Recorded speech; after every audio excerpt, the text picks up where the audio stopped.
We walked into church a couple Sundays ago. Actually, it was 4th of July. And as soon as we walked in, we were late. The pastor was preaching from one of my favorite passages, Psalm 33, verses 10 and 11. And I've meditated on that so many times. I got excited when I heard what he was preaching on. As soon as I sat down, Holy Spirit just dumped a load of new revelation on me. It's so incredible.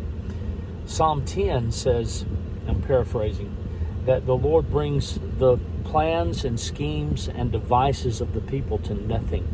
He brings the plans to naught. He makes the devices of none effect. Verse 11 says, the plans of the Lord will endure. They'll rise up and endure forever. But then it goes on, and this is the new revelation he gave me. This is so rich.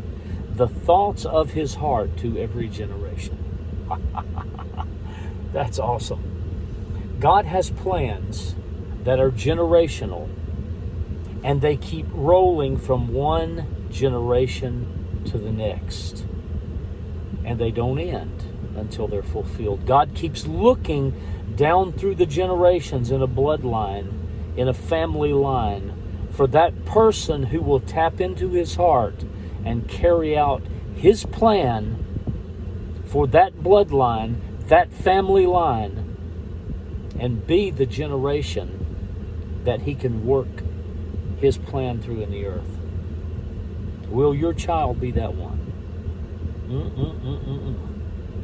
That is so rich. My mom used to say she was the first Christian in her family for 5 generations. I remember her saying that.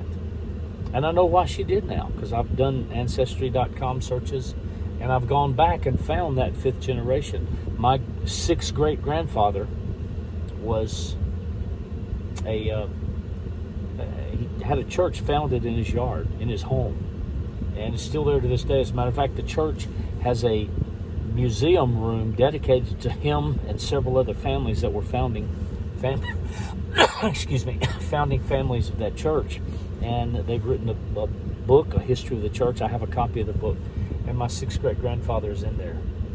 But between him and Mom, she's right. There wasn't any evidence that I've seen. It's probably there, and it's probably in their lives, but it's just not blatant like his was, of God's plan being fulfilled.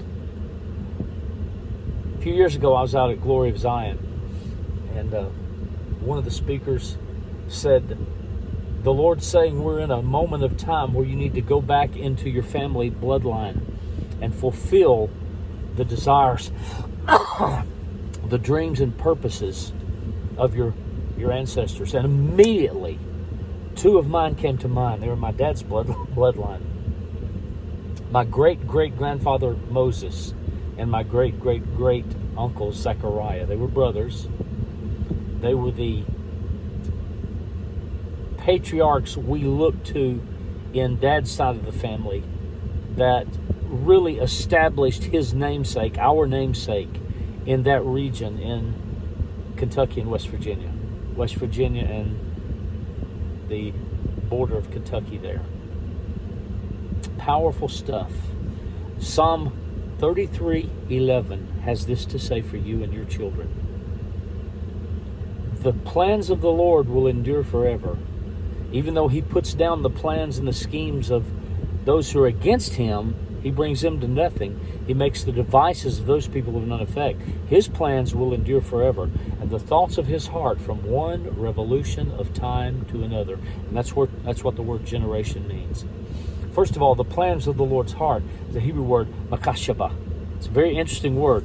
It comes from a word which means to fabricate or design a plan. It's very much like Psalm 139. In my mother's womb, he formed me. He weaved me with a purpose in mind.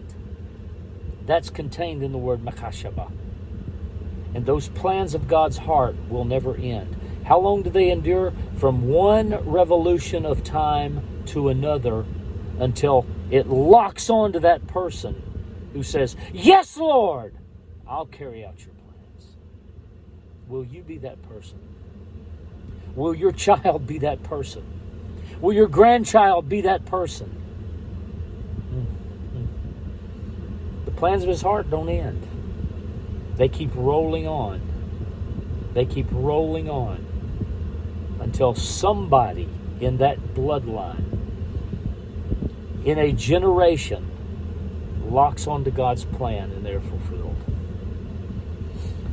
Still in my mom's bloodline, close to where I live. See, Mom was from Oklahoma and Dad West Virginia, and I never knew why I was from Alabama until I started doing Ancestry.com. And I found out that my 6th great-grandfather, who I mentioned earlier, his great-great-grandson, my 3rd great-grandfather, I guess it'd been his great-grandson, my 3rd great-grandfather was a landowner here in Alabama. He had a wife that was removed in the Trail of Tears Indian removal. He went with her. Don't know what happened, but the circumstances, he went with her and then came back. She was not my grandmother. He married again. And the lady he married again was my grandmother. Interesting stuff, though. But I've been searching and seeking God so that I tap into the generational makashaba desire that God intended when He began His purposes in my family bloodline. Will you do that? Will you do that? That's the eternal thing. That's what God's heart is looking for. You know, recently God had me have somebody come out and bless the new house we just bought in the land. He was a Native American. And he prayed, and it was a blessed prayer. But after he prayed and he left, we fellowshiped. We become good friends. I consider a very good friend. I don't know what he would consider, but we become friends. After he left, the Lord said to me, He didn't pray anything that you couldn't have prayed. But I needed you to bring him here because of his ancestors that are with me here in heaven.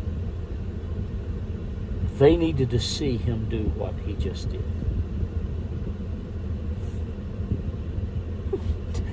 That's so awesome to me. We have no idea sometimes what the heart of God is carrying and devising and carrying out.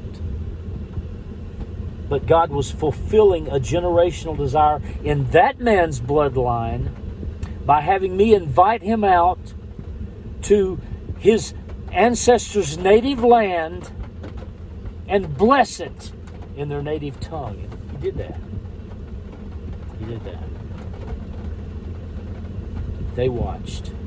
They participated with God as he did that. So my point to you and to me is, what is in our bloodline that we're supposed to be seeking God for and then pouring into our children?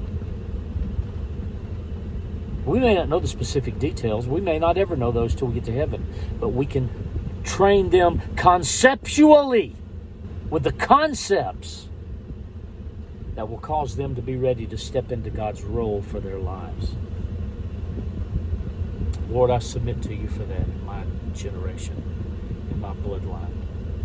From one generation to the next, the thoughts of your heart, the plans and purposes that you have fabricated and designed and written into our DNA continue until we tap into your heart and fulfill it. Let me be that one in my generation, in my bloodline. Let my children and grandchildren be that one.